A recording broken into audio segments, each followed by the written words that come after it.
Catalyst for a Cure is a unique approach to research developed by Glaucoma Research Foundation to accelerate the pace of discovery toward a cure for glaucoma. It involves bringing together scientists from different backgrounds to work collaboratively to understand glaucoma and find ways to improve treatment and ultimately cure this blinding disease.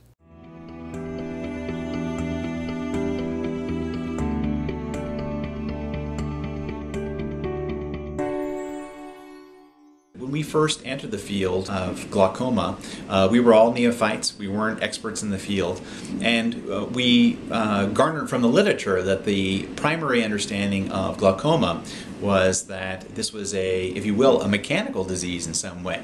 There would be pressure elevated in the eye, and when that pressure elevated, ganglion cells would die. But what we found over the first few years when we began is that ganglion cell death isn't a rapid event, at least not in the case of glaucoma. What it is, it's a slow, protracted event.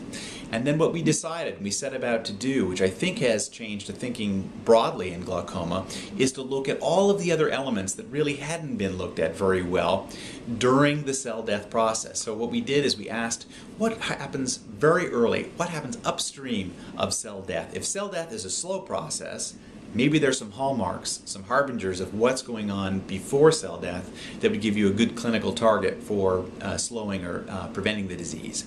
And we had some big surprises in the early days. All of these have been published. We noted that ganglion cells, before they die, begin to deprogram themselves. In other words, the genes that normally make them ganglion cells, those genes get to be turned off. So ganglion cells, before they die, make a decision to basically not be ganglion cells, not to be functioning cells anymore. The second big surprise was that the support cells, so-called glial cells, these are the cells that surround the ganglion cells from their where their cell body is in the eye, all the way back to the brain. What we've discovered is those cells become active very early in the disease. They become active even before we can detect the neuron is sick. So even before the ganglion cell shows signs of degenerating, we find the glial cells are becoming very, very active. And that was a surprise, and we published those findings. And the third major thing that I think we've discovered is that the immune cell of the eye, which is called the microglia, it serves a special function in the maintenance of the health of the retina. And what we found is that those cells also become very active early in disease. When the Catalyst for a Cure began, there was a substantial focus in glaucoma on managing pressure, which is still an important clinical problem, and also on understanding retinal ganglion cell death. And I think what's really transformed the field in the last 10 years, and in part due to the efforts of the Catalyst for a Cure Consortium, is really focusing on the earlier mechanisms and also thinking about glaucoma as a neurodegenerative disease and understanding that there are a lot of parallels between how neurons are degenerating in glaucoma and how they're degenerating in other prevalent diseases such as Alzheimer's or ALS. And that has opened up a whole new world of thinking about the pathways and mechanisms that are controlling the decline of neurons, and I think provides new opportunities for intervening in the progression of these diseases at much earlier stages. And I think this investment has accelerated the pace of research in the field of glaucoma. The number of publications that are really focusing on these mechanistic insights have just exploded in the last 10 years. And so this investment by the Glaucoma Research Foundation was really a catalyst that allowed us to dig in deeper to understanding what's actually happening in the disease as the disease is progressing, and then really thinking in much broader ways about what's happening and strategies that we might take to try to intervene and slow or halt the course of disease progression.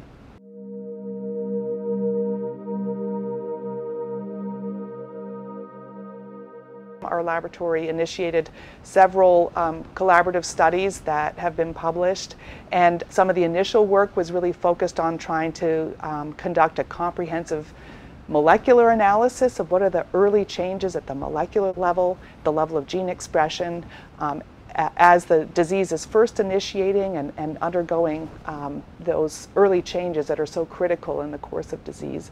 And we obtained a molecular signature that really pointed us in a very specific direction, which is looking at the interaction between the degenerating neurons and local innate immune cells that are responding to early injury and stress in the neurons. And we think that these cells are critical early responders to disease onset. They're part of the progression phase of the disease.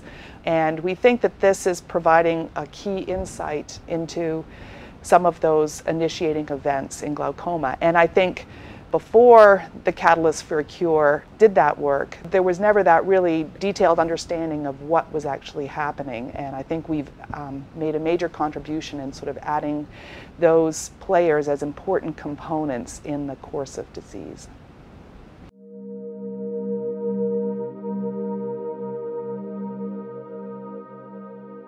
I actually have a lot of confidence that through the work of the Catalyst for a Cure and then how that has actually impacted the field in general, there's a lot of excellent work going on all over the world now, that really critical pathways and players are now being identified, and that there are true strategies in the pipeline that are very specifically targeted at components that we now know are involved in the course of disease. When we started, we didn't even know who those players were. And so I think a lot of the work of the Catalyst for a Cure consortium has really mapped out who the players are, what are the molecular pathways that are involved in the course of disease. And we actually have invested significant effort into developing strategies and therapeutics that are going to take some time to really develop and test, but we think that we're well on the way to having in hand approaches that will have a significant impact. Glaucoma is that rare disease amongst neurodegenerative diseases where if we're only able to identify people with the disease before we currently can do, we have the potential of having a significant impact on human health. I think that the Catalyst for a Cure as a collective has really contributed to bringing glaucoma research to a different level from where it was before. We've brought the hard science to glaucoma, and I think that that is for the benefit of glaucoma patients today and in the future.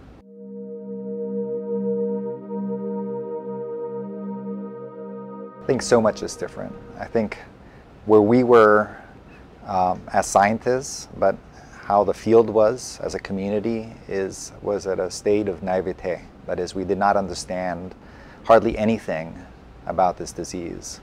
Now we find ourselves understanding so much about this disease, and there's still a lot more to learn, but it's night and day. How we view this disease is completely different now than it was 10 years ago.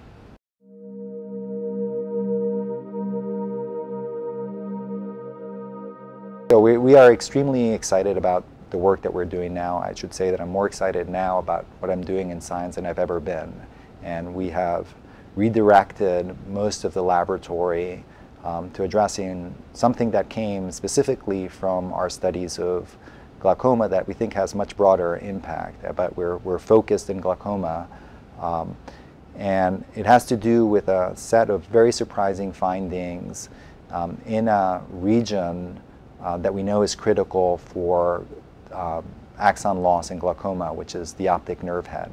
So we have discovered a set of biology there that was not previously known to be, that we have every reason to believe to be critical for this disease and perhaps other diseases as well.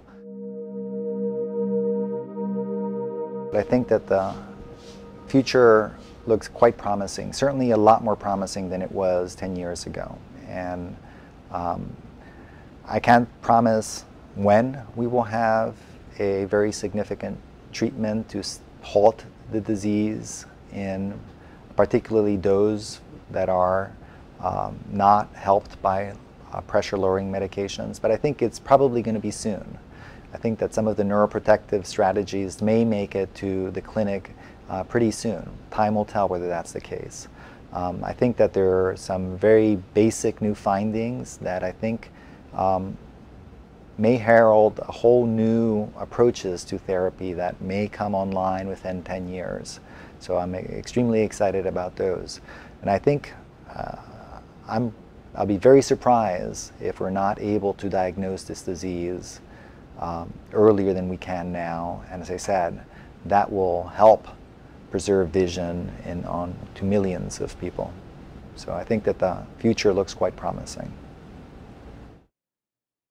We're very excited right now because having traced the earliest pathogenic events in glaucoma over the last several years, we've actually identified several molecular cascades that we think translate stress in the eye in glaucoma to the earliest neuronal response in the disease. And so a recent focus in my laboratory has been on identifying drugs that quench that stress response and abate degeneration and progression. And we're very excited that in our preclinical models, we've tested some of these new drugs and have very promising results. Identifying the earliest events in neurodegeneration and glaucoma is important because if you can stop those early events, then hopefully you can stop progression or slow progression and give the central nervous system time to recover from the initial insult. That information is useful in a laboratory. It's not so useful in a clinical domain where we really want our non-invasive measures that serve as surrogates for the earliest pathogenic events. And so the Catalyst for a Cure a few years ago began looking at non-invasive ways to measure early progression in the disease and to identify those events using tools that really didn't exist before that. And the term biomarker is used to describe these surrogates that we're attempting to find that tell us that these pathogenic events are going on in the background, but to do so in a non-invasive way.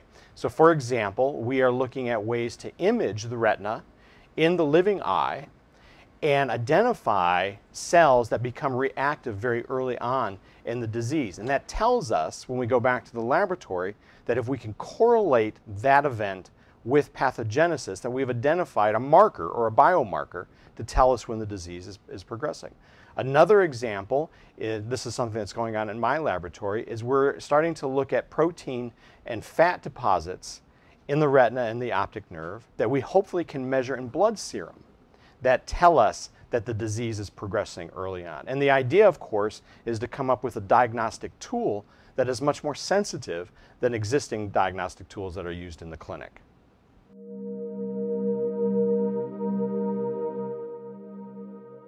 Neuroprotection ties into prevention when it is applied early on.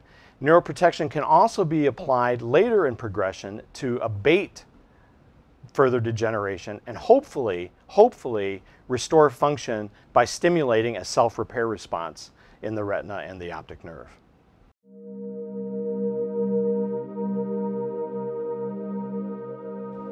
What motivates me as a scientist is knowing that because of the Catalyst for a Cure, my research is going to have an impact on patients. Many times it's difficult to see the light at the end of the tunnel when you're doing a particular set of experiments or initiating a line of investigation, especially a risky one. Because the Catalyst for a Cure has always had as its underlying theme helping patients, I have every confidence that the exciting results that we've generated will sooner or later make their way into the clinic with proper development so that we can improve the lives of patients.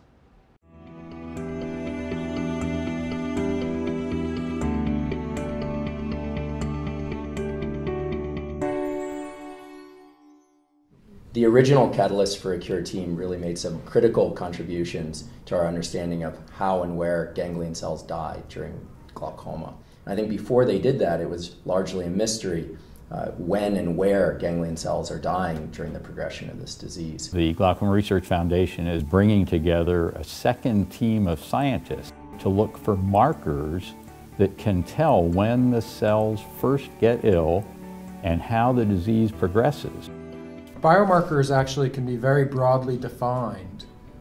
We have biomarkers for a lot of diseases. We can look at the biomarker of atherosclerosis and look at how the arteries feeding the heart have gotten closed off and use that to predict whether you're going to have a heart attack. It doesn't tell you 100%, but it helps us identify patients at risk. We have some biomarkers for glaucoma that tell us whether patients have the disease, like visual field tests or imaging. Just letting your doctor look at the optic nerve in the back of your eye is a biomarker for whether you have glaucoma, and at least at a gross level, whether it's getting worse. The opportunity now is that we've entered into an era of molecular understanding, of improved physics and optics. We have an opportunity to think about newer, better ways to detect the disease, to figure out which patients are getting worse or at risk of getting worse, to catch patients before they've lost vision and give them treatments. Another big opportunity for developing more sensitive, more specific biomarkers is the opportunity to then use those as measures when we want to develop new treatments for the disease. Without really good markers for the disease's occurrence, for glaucoma progression, it's hard to develop new drugs and test them in people and determine whether those drugs are really good for the disease in a reasonable time period. So developing biomarkers is going to be good both for glaucoma disease detection as well as for disease treatment.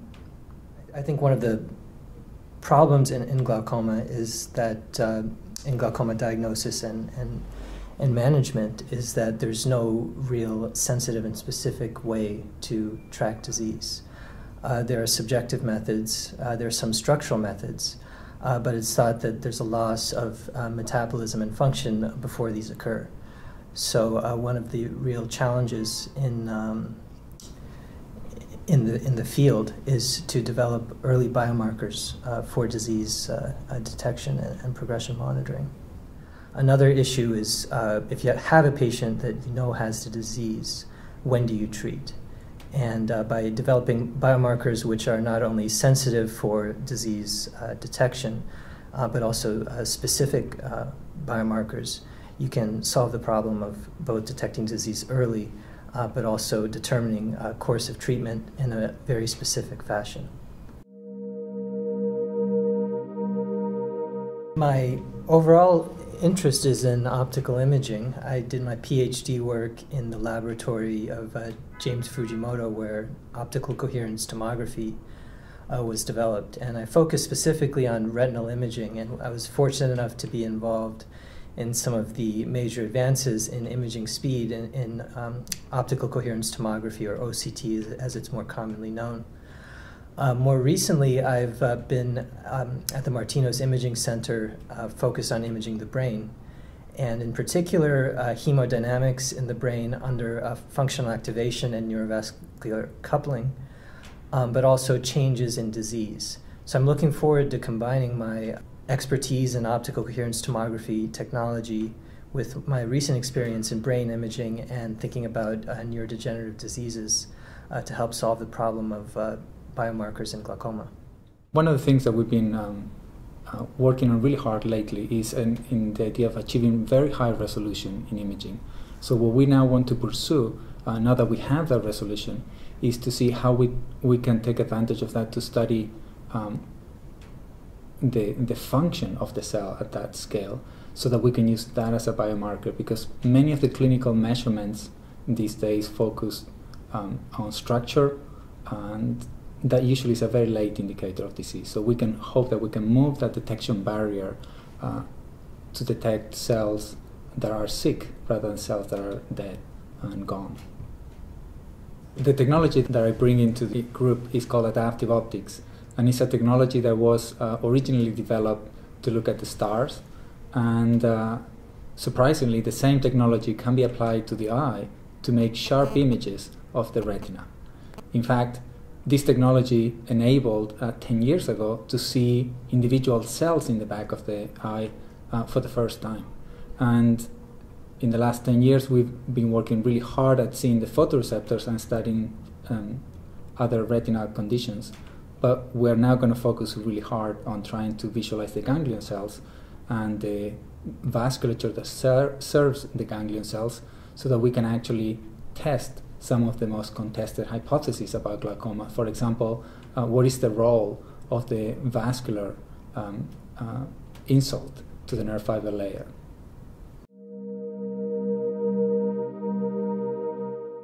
My area of expertise is also optical imaging. I've been working for the last 5 years in trying to bring image resolution to in vivo imaging comparable to microscopy. Because right now we believe that there's a disconnect between the clinical imaging that looks at very macroscopic features of the eye that are informative of disease but usually at very late stages, and the exquisite work that molecular biologists are doing. And we hope that by allowing us to do in vivo microscopy imaging of the retina, we're going to bridge that disconnect between the two. We know a lot about the biology of healthy ganglion cells, both in terms of what their connections look like and how those cells signal information about the visual world to the brain. In effect, how they tell the brain what's out there in the visual world.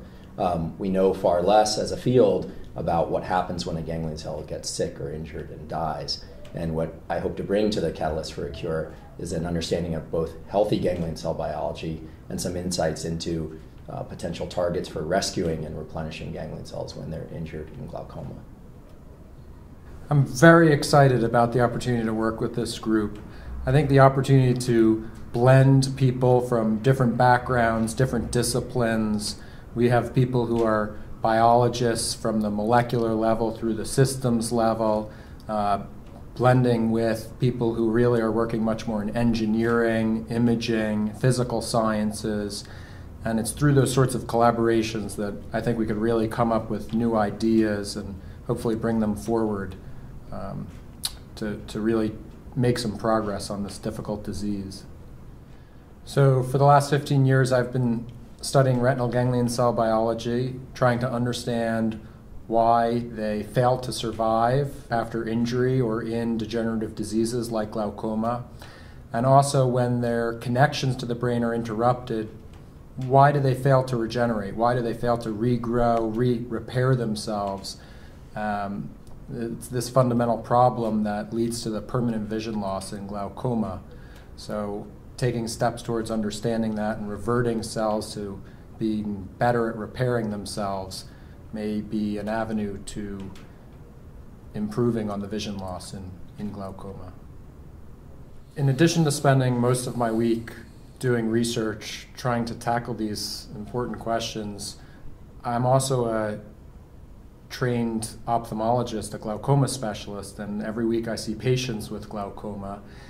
And although it's true many patients with glaucoma, at least in this country, we can catch it early and we can really slow down the course of their disease.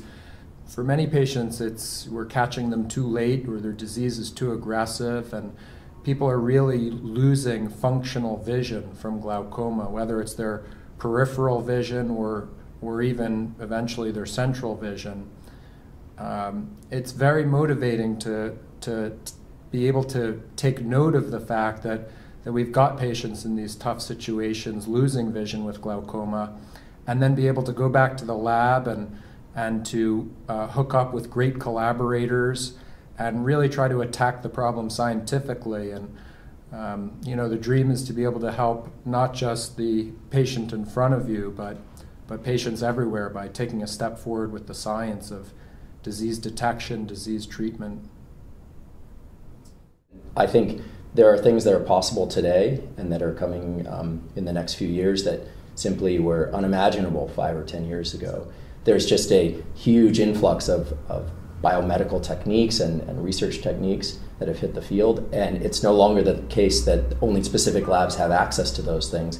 Here at this table, we got a very nice collection of very specialized skill set around a particular problem, and we all have available to us very important and powerful techniques to approach this problem from a number of angles. And I think many of those imaging and biotechnical tools simply were not available a few years ago, and now they're all available to us essentially, and the important step is to combine them in the right ways.